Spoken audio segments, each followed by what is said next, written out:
ನಮಸ್ಕಾರ, welcome back to my YouTube channel. ಇವತ್ತಿನ ಈ ಒಂದು ವಿಡಿಯೋದಲ್ಲಿ ನಾನು ಸಿಂಪಲ್ಲಾಗಿ ಹೇರ್ ಕೇರ್ ಯಾವ ರೀತಿ ಮಾಡೋದು ಮನೇಲಿ ಅಂತ ತೋರಿಸ್ತಾ ಇದ್ದೀನಿ. ಹಾಗೆ ಕೆಲವೊಂದು ರೆಸಿಪಿಗಳನ್ನು ಕೂಡ ನಿಮ್ಮ ಜೊತೆಗೆ ಶೇರ್ ಮಾಡ್ಕೊಳ್ಳೋಣ ಅಂದ್ಕೊಂಡು ಈ ಒಂದು ವಿಡಿಯೋನ ಸ್ಟಾರ್ಟ್ ಮಾಡ್ತಾ ಇದ್ದೀನಿ.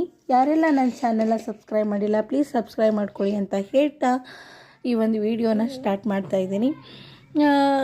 ಈಗೆಲ್ಲರೂ ಪನ್ನೀರ್ ಮಾಡ್ತಾನೆ ಇರ್ತಾರೆ. ಮಸಾಲ ಪನ್ನೀರು, ಮಟರ್ ಪನ್ನೀರು, ಪಾಲಕ್ ಪನ್ನೀರು, ಈ ರೀತಿ ಎಲ್ಲ ಥರನೂ ಮಾಡ್ತಾರೆ. ಅದಕ್ಕೆ ಸಿಂಪಲ್ಲಾಗಿ ವೆರೈಟಿ ಆಗಿರಲಿ ಅಂತ ಎಲ್ಲ ಮಿಕ್ಸ್ ಮಾಡಿ ಈ ಒಂದು ರೆಸಿಪಿನ ಮಾಡ್ಕೊಳ್ತಾ ಇದ್ದೀನಿ. ಅದ್ರ ಜೊತೆಗೆ ಗೀ ರೈಸ್ ಹಾಗೆ ಚಪಾತಿ ಕೂಡ ಮಾಡಿದ್ದೆ, ಚೆನ್ನಾಗಿ ಕಾಂಬಿನೇಷನ್ ಇರುತ್ತೆ ಅಂತ.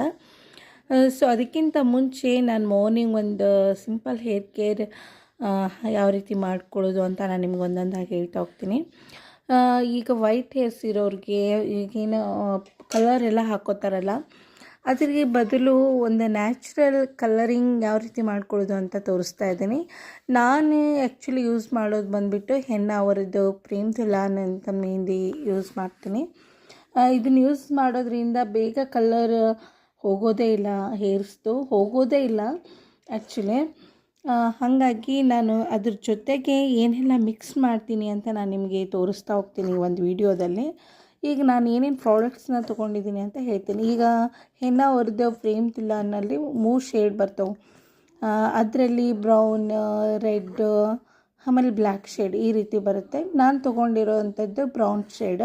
ಅದ್ರ ಜೊತೆಗೆ ಇಲ್ಲಿ ಏನು ರೆಡ್ ಕಲರ್ ನೀರು ಕಾಣಿಸ್ತಿದೆ ಅಂತ ಅನ್ನಿಸ್ತು, ಅದು ಬಂದುಬಿಟ್ಟು ಬೀಟ್ರೂಟ್ ವಾಟರ್. ಕೆಲವ್ರು ಏನಪ್ಪ ಅಂತಂದರೆ ಬೀಟ್ರೂಟ್ ಪೌಡರ್ ಕೂಡ ಯೂಸ್ ಮಾಡ್ತಾರೆ. ನನ್ನ ಹತ್ರ ಪೌಡರ್ ಇರಲಿಲ್ಲ, ಹಾಗಾಗಿ ಬೀಟ್ರೂಟನ್ನೇ ನಾನು ಮಿಕ್ಸಿ ಮಾಡ್ಕೊಂಡ್ಬಿಟ್ಟು ಅದನ್ನು ಏನು ಸೋಸಿಬಿಟ್ಟು ಅದರ ನೀರು ಮಾತ್ರ ತೊಗೊಂಡಿದ್ದೀನಿ.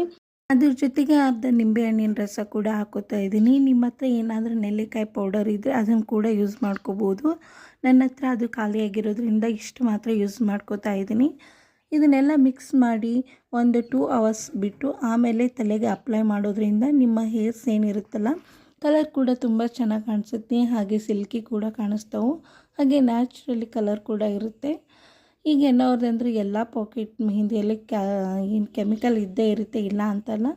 ಆದರೂ ಬೀಟ್ರೂಟ್ ಇದನ್ನೆಲ್ಲ ಯೂಸ್ ಮಾಡೋದ್ರಿಂದ ಸ್ವಲ್ಪ ಪ್ರಮಾಣದಲ್ಲಿ ಆದರೂ ನಾವೇನು ಕೆಮಿಕಲ್ನ ಕಡಿಮೆ ಮಾಡ್ಕೋತಿದ್ದೀವಿ ಅಂತಲೇ ಹೇಳ್ಬೋದು. ಹಾಗಾಗಿ ಈ ರೀತಿ ನೀವು ಮನೆಯಲ್ಲೇ ಆರಾಮಾಗಿ ಮಾಡ್ಕೋಬೋದು ಹೇರ್ ಕೇರ್ ರುಟೀನ.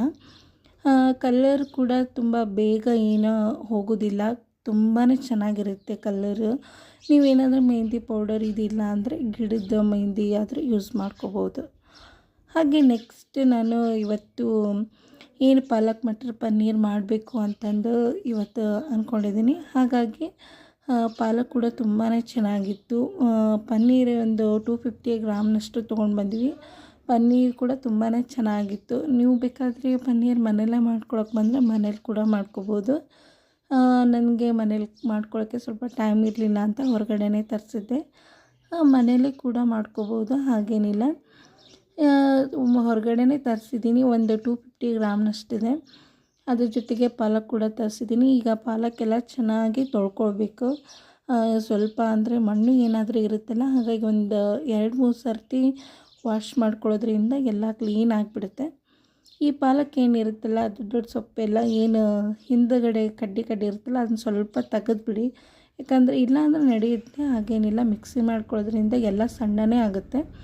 ಇವಾಗ ಇದನ್ನೆಲ್ಲ ಚೆನ್ನಾಗಿ ತೆಗೆದುಬಿಟ್ಟು ಎಲ್ಲ ವಾಶ್ ಮಾಡಿಕೊಂಡು ಈ ಏನು ಪಾಲಕ್ ಸೊಪ್ಪು ಇರುತ್ತಲ್ಲ ಅದನ್ನು ಬಿಸಿನೀರಲ್ಲಿ ಚೆನ್ನಾಗಿ ಕುದಿಸ್ಕೋಬೇಕಾಗುತ್ತೆ. ಅದಕ್ಕೆ ಅಂತಲೇ ನಾನಿವಾಗ ಗ್ಯಾಸ್ ಮೇಲೆ ಒಂದು ಬಾಣಲೆ ಇಟ್ಕೊಂಡು ಅದಕ್ಕೆ ಒಂದು ಚರಿಗೆ ನೀರು ಹಾಕೋತಾ ಇದ್ದೀನಿ. ಅದು ಪೂರ್ತಿ ಬಿಸಿ ಆಗೋವರೆಗೂ ಇಟ್ಕೊಳ್ಳೋ ಅವಶ್ಯಕತೆ ಇಲ್ಲ. ಇವಾಗ ನೀರು ಹಾಕಿದ್ಮೇಲೆ ಈಗೇನು ನಾವು ತೊಳೆದಿಟ್ಕೊಂಡಿರುವಂಥ ಪಾಲಕ್ ಸೊಪ್ಪು ಏನಿರುತ್ತಲ್ಲ ಅದಕ್ಕೆ ಪೂರ್ತಿ ಎಲ್ಲ ಹಾಕಿಬಿಟ್ಟು ಅದ್ರ ಮೇಲೆ ಒಂದು ತಟ್ಟೆನ ಮುಚ್ಚಿ ಚೆನ್ನಾಗಿ ಒಂದು ಕುದಿ ಬರೋವರೆಗೂ ಅದನ್ನ ಚೆನ್ನಾಗಿ ಬೇಯಿಸ್ಕೋಬೇಕಾಗುತ್ತೆ ಅಷ್ಟೇ. ಮತ್ತೇನು ಜಾಸ್ತಿ ಎಲ್ಲ ಬೇಯಿಸ್ಕೊಳ್ಳೋ ಅವಶ್ಯಕತೆ ಇಲ್ಲ, ಸೊಪ್ಪಾಗಿರೋದ್ರಿಂದ ತುಂಬ ಬೇಗನೆ ಬೇಯುತ್ತೆ. ಹಾಗಾಗಿ 1-2 ನಿಮಿಷ ಬೇಯಿಸ್ಕೊಂಡ್ರೆ ಅಷ್ಟೇ ಸಾಕು, ತುಂಬ ಬೇಗ ಬೇಯುತ್ತೆ.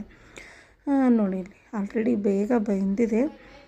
ಇದನ್ನೇನು ಮಾಡಬೇಕು ಅಂತಂದರೆ ಚೆನ್ನಾಗಿ ತಗೊಂಡು ಈಗ ನಾವು ಇದನ್ನು ಮತ್ತೆ ಸೋಸ್ಕೋಬೇಕಾಗುತ್ತೆ. ಹಾಗಾಗಿ ಈಗ ಬಿಸಿ ಏನಿರುತ್ತಲ್ಲ ಅದನ್ನೆಲ್ಲ ಸೊಪ್ಪು ತಗೊಳ್ತಾ ಇದ್ದೀನಿ ನಾನೀಗ. ತಗೊಂಡ್ಬಿಟ್ಟು ಒಂದು ಜರಡಿ ಮೇಲೆ ಹಾಕ್ತಾಯಿದ್ದೀನಿ.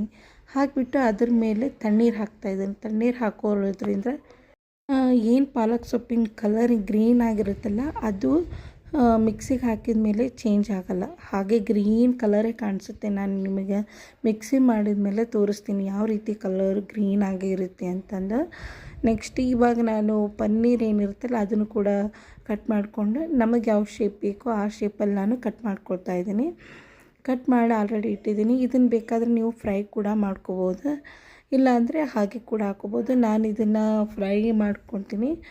ಏನು ಒಂದು ಫ್ಯಾನಲ್ಲಿಗೆ ಹಾಕ್ಕೊಂಡು ಸ್ವಲ್ಪ ಒಂದು 2-3 ಸ್ಪೂನಷ್ಟು ಎಣ್ಣೆ ಹಾಕ್ಕೊಂಡು ಚೆನ್ನಾಗಿ ಫ್ರೈ ಮಾಡ್ಕೋಬೇಕು. ಬೇಕಂದರೆ ಇದಕ್ಕೆ ಉಪ್ಪು ಸಾಲ್ಟ್ ಕೂಡ ಹಾಕ್ಕೋಬೋದು, ಹಾಗೇನಿಲ್ಲ, ಅಥವಾ ಹಾಗೆ ಕೂಡ ಫ್ರೈ ಕೂಡ ಮಾಡ್ಕೋಬೋದು. ಸ್ವಲ್ಪ ಬೇಗ ಆಗಲಿ ಅಂತ ಮೇಲೆ ಮುಚ್ಕೋತಾ ಇದ್ದೀನಿ. ಚೆನ್ನಾಗಿ ಫ್ರೈ ಒಂಥರ ಬ್ರೌನ್ ಕಲರ್ ಆಗೋ ಥರ ಫ್ರೈ ಆದರೆ ತಿನ್ನಲಿಕ್ಕೂ ಕೂಡ ತುಂಬ ಟೇಸ್ಟಿ ಆಗುತ್ತೆ. ಹಾಗಾಗಿ ಫ್ರೈ ಆಗಲಿ ಅಂತಂದು ಬಿಡ್ತಾ ಇದ್ದೀನಿ. ಫ್ರೈ ಆಗೋವರೆಗೂ ನಾನು ಇವಾಗ ಮಸಾಲೆಗಂತಲೇ ಈಗ ಎಲ್ಲನೂ ಹುರ್ಕೋತಾ ಇದ್ದೀನಿ. ಅದಕ್ಕೆ ಒಂದು ಬಾಣಲೆಗೆ 2-3 ಸ್ಪೂನಷ್ಟು ಆಯಿಲ್ ಹಾಕ್ಕೊಂಡ್ಬಿಟ್ಟು ಅದಕ್ಕೆ ಒಂದು ಚಿಕ್ಕದಾಗಿ ಕಟ್ ಮಾಡ್ಕೊಂಡಿರುವಂತಹ ಒಂದೇ ಒಂದು ಮೆಣಸಿನ್ಕಾಯಿ ಹಾಕ್ಕೋತಾ ಇದ್ದೀನಿ. ಇದು ಸ್ವಲ್ಪ ಖಾರ ಇದೆ, ಹಾಗಾಗಿ ಒಂದು ಹಾಕ್ಕೋತಾ ಇದ್ದೀನಿ. ನಿಮಗೆ ಖಾರ ಜಾಸ್ತಿ ಬೇಕಂದರೆ ಜಾಸ್ತಿ ಹಾಕ್ಕೋಬೋದು. ಅದಕ್ಕೆ ಸ್ವಲ್ಪ ಹಸಿ ಕರಿಬೇವು, ಬೆಳ್ಳುಳ್ಳಿ, ಅದ್ರಕ್ಕು, ಹಾಗೆ ಒಂದು ಮುಟ್ಟಿಗೆಯಷ್ಟು ಧನಿಯಾ ಹಾಕ್ಕೋತಾ ಇದ್ದೀನಿ.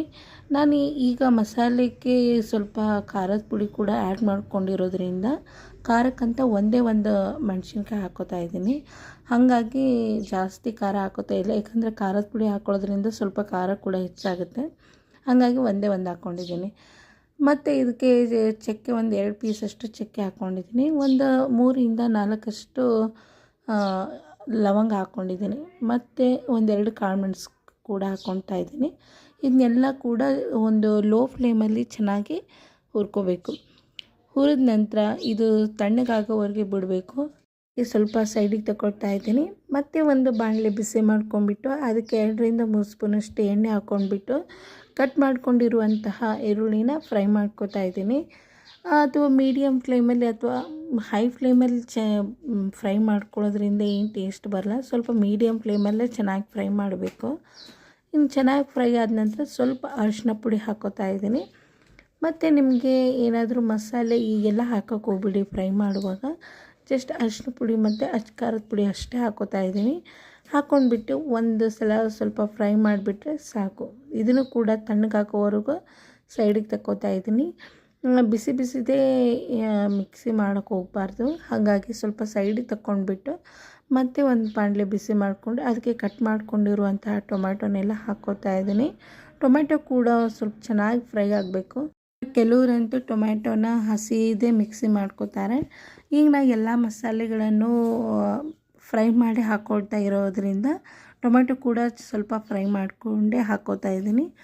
ಈ ರೀತಿ ಫ್ರೈ ಮಾಡ್ಕೊಂಡು ಹಾಕ್ಕೊಳ್ಳೋದ್ರಿಂದ ಟೇಸ್ಟ್ ಕೂಡ ಡಿಫ್ರೆಂಟ್ ಆಗಿರುತ್ತೆ. ನೀವು ಬೇಕಾದರೆ ಹಸಿದೇ ಏನು ಟೊಮೆಟೊ ಪ್ಯೂರಿ ಥರ ಮಾಡ್ತಾರಲ್ಲ ಆ ರೀತಿ ಕೂಡ ಮಾಡಿಕೊಂಡು ಫ್ರೈ ಮಾಡ್ಕೋಬೋದು.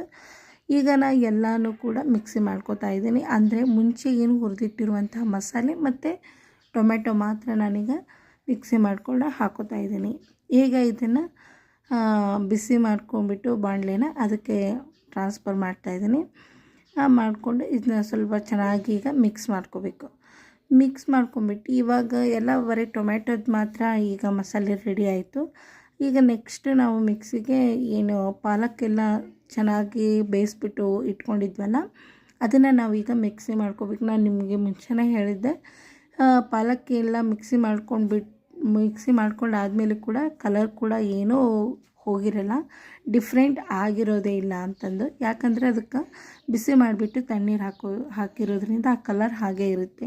ಇವಾಗ ನಾನೀಗ ಪಾಲಕ್ ಮಿಕ್ಸಿ ಮಾಡ್ಕೊಂಡು ನಿಮಗೆ ತೋರಿಸ್ತಾ ಇದ್ದೀನಿ ನೋಡಿ, ಕಲರು ಒಂಚೂರು ಚೇಂಜ್ ಆಗಿಲ್ಲ. ಅಷ್ಟರಲ್ಲೂ ನಾನು ಟೊಮೆಟೊ ಕೂಡ ಮಿಕ್ಸ್ ಮಾಡ್ಕೊಂಡಿದ್ರಲ್ಲೇ ಏನು ಮಿಕ್ಸಿ ಮಾಡ್ಕೊಂಡು ಅದರಲ್ಲೇ ಹಾಕ್ಕೊಂಡಿದ್ದೀನಿ. ಹಾಗಾಗಿ ಕಲರ್ ಏನೂ ಡಿಫ್ರೆನ್ಸ್ ಆಗಿಲ್ಲ, ಗ್ರೀನಿಶ್ ಆಗಿ ಕಾಣ್ತಾ ಇದೆ. ನೀವು ಬೇಕಾದ್ರೆ ನಿಮಗೆ ತೋರಿಸ್ತಾ ಇದ್ದೀನಿ ನೋಡಿ, ತುಂಬ ಗ್ರೀನ್ ಕಲರ್ ಆಗೇ ಕಾಣಿಸ್ತಾ ಇದೆ. ಈ ರೀತಿ ಮಾಡೋದ್ರಿಂದ ಕಲರ್ ಏನೂ ಹೋಗೋದಿಲ್ಲ. ಇವಾಗ ಇದನ್ನು ಕೂಡ ಏನು ಮಸಾಲೆ ಬಾಣಲೆಗೆ ಹಾಕಿದ್ನಲ್ಲ ಅದಕ್ಕೆ ಈಗ ಇದನ್ನು ಕೂಡ ಹಾಕೋತಾ ಇದ್ದೀನಿ. ಹಾಕ್ಕೊಂಡ್ಬಿಟ್ಟು ಚೆನ್ನಾಗಿ ಮಿಕ್ಸ್ ಮಾಡ್ಕೋಬೇಕು. ಏನು ಉಳಿದಿರುವಂಥದ್ದು ಏನು ಮಿಕ್ಸಲ್ಲಿ ಇರುತ್ತಲ್ಲ ಅದಕ್ಕೆ ಸ್ವಲ್ಪ ನೀರನ್ನು ಆ್ಯಡ್ ಮಾಡಿಕೊಂಡು ಅದನ್ನು ಕೂಡ ಸೇರಿಸ್ಕೊಂಡು ಚೆನ್ನಾಗಿ ಕುದಿಸ್ಬೇಕಿದೆ. ಏನಿಲ್ಲ, ಜಸ್ಟ್ ಒಂದು ಕುದಿ ಬರೋವರೆಗೂ ಚೆನ್ನಾಗಿ ಕುದಿಸ್ಬೇಕು. ಚೆನ್ನಾಗಿ ಕುದಿ ಬಂದಮೇಲೆ ಏನು ಮಟರ್ ಇರುತ್ತಲ್ಲ, ನಾನಿಲ್ಲಿ ಹಸಿ ಮಟರ್ನೇ ಯೂಸ್ ಮಾಡ್ತಾಯಿದ್ದೀನಿ. ನಿಮ್ಮ ಕಡೆ ಹಸಿ ಮಟರ್ ಇರದೇ ಇದ್ದರೆ ಮಟರ್ ಒಣಗಿದ್ದೆ ಅದನ್ನೇ ಸ್ವಲ್ಪ ನೆನೆ ಹಾಕಿಬಿಟ್ಟು ಹಾಕ್ಕೋಬೋದು.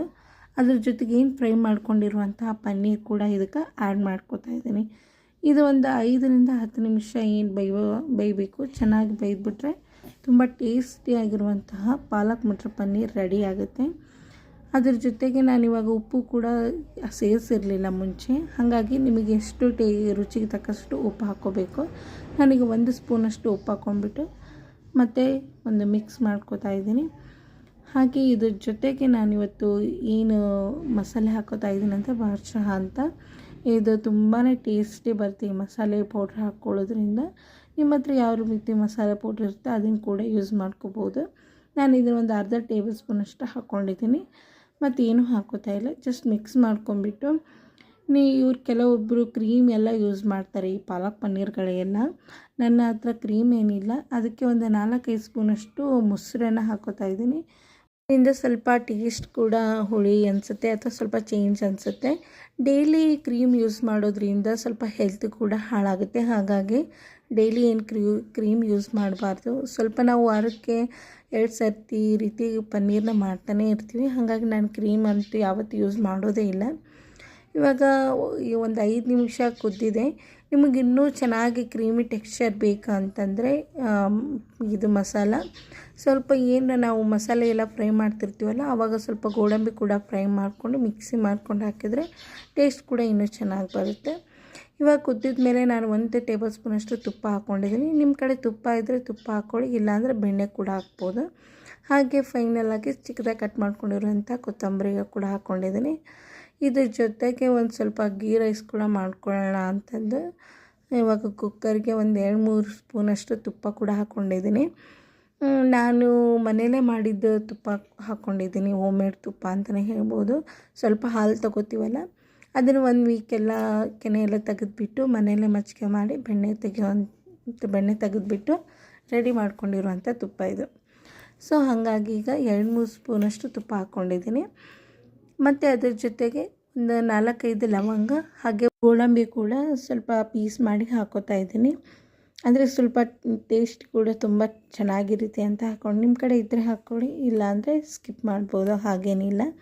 ಅದ್ರ ಜೊತೆಗೆ ಚಿಕ್ಕದಾಗಿ ಕಟ್ ಮಾಡ್ಕೊಂಡಿರುವಂತಹ ಈರುಳ್ಳಿನ ಹಾಕೋತಾ ಇದ್ದೀನಿ. ಇದು ಸ್ವಲ್ಪ ಗೋಲ್ಡನ್ ಕಲರ್ ಬರೋವರೆಗೂ ಚೆನ್ನಾಗಿ ಫ್ರೈ ಮಾಡ್ಕೋಬೇಕು. ಇದು ಫ್ರೈ ಆಗುವಷ್ಟರಲ್ಲಿ ಒಂಥರ ಮಸಾಲೆ ಅಂತಲೇ ಹೇಳ್ಬೋದು, ಆ ರೀತಿ ರೆಡಿ ಮಾಡ್ಕೋತೀನಿ. ಒಂದು ಮಿಕ್ಸಿ ಜಾರ್ಗೆ ಕಟ್ ಮಾಡ್ಕೊಂಡಿರುವಂತಹ ಏನು ಅಲ್ಲ ಇರುತ್ತಲ್ಲ, ಅಲ್ಲ ಮತ್ತು ಬೆಳ್ಳುಳ್ಳಿ, ಹಾಗೆ ಒಂದು 4-5 ಮೆಣಸುಕಾಳು, ಆಮೇಲೆ ಒಂದು 2-3 ಹಸಿ ಮೆಣಸಿನ್ಕಾಯಿ ಹಾಕ್ಕೊಂಡ್ಬಿಟ್ಟು ಮಿಕ್ಸಿ ಮಾಡ್ಕೋತಾ ಇದ್ದೀನಿ.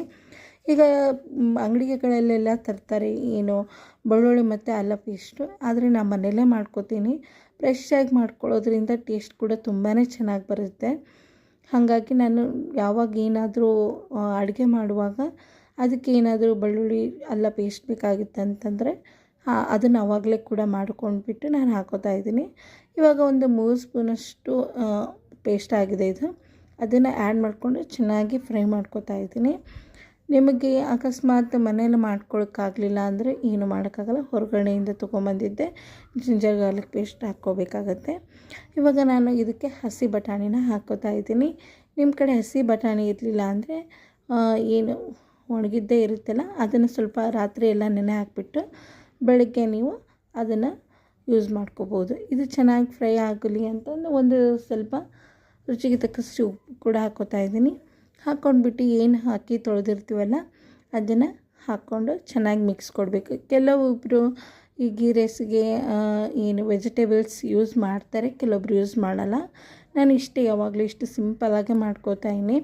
ಇನ್ನೂ ಟೇಸ್ಟಿ ಆಗಬೇಕಂತಂದರೆ ಏನು ತೆಂಗಿನಕಾಯಿ ಇರುತ್ತಲ್ಲ, ಅದನ್ನು ಕೂಡ ಅದರ ಹಾಲು ಕೂಡ ಹಾಕ್ಕೊಂಡ್ಬಿಟ್ರೆ ಇನ್ನೂ ತುಂಬ ಟೇಸ್ಟಿಯಾಗಿ ಬರುತ್ತೆ. ನಾನಿವಾಗ ಸಿಂಪಲ್ಲಾಗಿ ಅದನ್ನೇನು ತೆಂಗಿನ ಹಾಲೆಲ್ಲ ಹಾಕ್ತಾಯಿಲ್ಲ, ಹಾಗೆ ಸಿಂಪಲ್ಲಾಗಿ ಮಾಡಿದ್ದೀನಿ. ಇದಕ್ಕಿಂತ ಮುಂಚೆ ಮಾಡಿರುವಾಗ ಸ್ವಲ್ಪ ತೆಂಗಿನ ಹಾಲೆಲ್ಲ ಮಿಕ್ಸಿ ಮಾಡ್ಕೊಂಡು ಹಾಕಿದಾಗ ತುಂಬಾ ಟೇಸ್ಟ್ ಆಗಿತ್ತು, ಹಾಗಾಗಿ ಹೇಳಿದೆ ನಾನು. ಈಗ ಅನ್ನ ಮಾಡೋಕ್ಕೆ ಎಷ್ಟು ಬೇಕೋ ಅಷ್ಟು ನೀರು ಆ್ಯಡ್ ಮಾಡ್ಕೊಂಬಿಟ್ಟು, ಏನಾದರೂ ಸ್ವಲ್ಪ ಉಪ್ಪು ಕಮ್ಮಿ ಇದ್ದರೆ ಇನ್ನೊಂದು ಸ್ವಲ್ಪ ನಿಮಗೆ ಎಷ್ಟು ರುಚಿಗೆ ಬೇಕೋ ಅಷ್ಟು ಉಪ್ಪನ್ನು ಹಾಕ್ಕೊಂಡ್ಬಿಟ್ಟು ಕುಕ್ಕರ್ನ ಕ್ಲೋಸ್ ಮಾಡ್ಕೋಬೇಕು. ನಾನು ಇದನ್ನು 2-3 ವಿಸಿಲ್ ಬರೋವರೆಗೂ ಮಾತ್ರ ಇಡ್ತೀನಿ. ಆಮೇಲೆ ಇದು ಗೀ ರೈಸ್ ರೆಡಿ ಆಗುತ್ತೆ ಅಷ್ಟೇ. ನೆಕ್ಸ್ಟ್ ಇವಾಗ ಸರ್ವ್ ಮಾಡ್ಕೊಂಬಿಡೋಣ. ಆಲ್ರೆಡಿ ರೆಡಿ ಆಗಿಬಿಟ್ಟಿದೆ. ಇವಾಗ ಚೆನ್ನಾಗಿ ಮಿಕ್ಸ್ ಮಾಡ್ಕೋಬೇಕು. ಇದು ಕುಕ್ಕರಲ್ಲಿ ಎಲ್ಲ ಮಸಾಲೆ ಒಂದೇ ಸೈಡ್ ಕೂತ್ಬಿಟ್ಟಿರುತ್ತಲ್ಲ, ಹಾಗಾಗಿ ಎಲ್ಲನೂ ಚೆನ್ನಾಗಿ ಮಿಕ್ಸ್ ಮಾಡ್ಕೋತಿದ್ದೀನಿ. ಇವಾಗ ಇದನ್ನು ಸರ್ವ್ ಮಾಡೋಣ ಅಂತಂದು ಬಾಳೆ ಎಲೆ ಕೂಡ ಆಲ್ರೆಡಿ ರೆಡಿ ಮಾಡಿ ಇಟ್ಕೊಂಡ್ಬಿಟ್ಟಿದ್ದೀನಿ. ತುಂಬಾ ಟೇಸ್ಟಿಯಾಗಿದೆ. ನೋಡಿದ್ರೆ ತುಂಬ ಸೂಪರಾಗಿ ಕಾಣಿಸ್ತಿದೆ. ಬಟ್ ಇವಾಗ ಟೇಸ್ಟ್ ಮಾಡೋ ಸಮಯ. ಅದಕ್ಕೆ ಒಂದು 2-3 ಸ್ಪೂನಷ್ಟು ಹಾಕೋತಾ ಇದ್ದೀನಿ. ಹಾಗೆ ಇದಕ್ಕೆ ಕಾಂಬಿನೇಷನ್ ಆಗಿ ಏನು ಮಾಡಿದ್ದೀನಲ್ಲ ಪಾಲಕ್ ಪನ್ನೀರ್ ಮಸಾಲ, ತುಂಬಾ ಟೇಸ್ಟಿ ಆಗಿದೆ. ಕೆಲವರು ಪಾಲಕ್ ಪನ್ನೀರ್ ಮಾಡ್ತಾರೆ, ಮಟರ್ ಪನ್ನೀರ್ ಮಾಡ್ತಾರೆ, ಕಡಾಯಿ ಪನ್ನೀರ್ ಮಾಡ್ತಾರೆ. ಎಲ್ಲನೂ ಟೇಸ್ಟಿಯಾಗಿರುತ್ತೆ ಗೀ ರೈಸಿಗೆ. ಯಾಕಂದರೆ ಅದರಲ್ಲಿ ಏನು ಜಾಸ್ತಿ ಮಸಾಲೆ ಇರದೇ ಇರೋ ಕಾರಣ ಈ ಏನು ಪನ್ನೀರ್ ಮಸಾಲೆ ಇರುತ್ತಲ್ಲ, ಕಾಂಬಿನೇಷನ್ನೇ ಅಂತಲೇ ಹೇಳ್ಬೋದು. ಇದ್ರ ಜೊತೆಗೆ ಇಷ್ಟೇ ಆದರೆ ಸರಿಯಾಗಲ್ಲ ಅಂತ ಇದ್ರ ಜೊತೆಗೆ ಕೂಡ ಸ್ವಲ್ಪ ಚಪಾತಿ ಕೂಡ ಮಾಡಿದ್ದೆ ಮಧ್ಯಾಹ್ನ ಊಟಕ್ಕಂತ.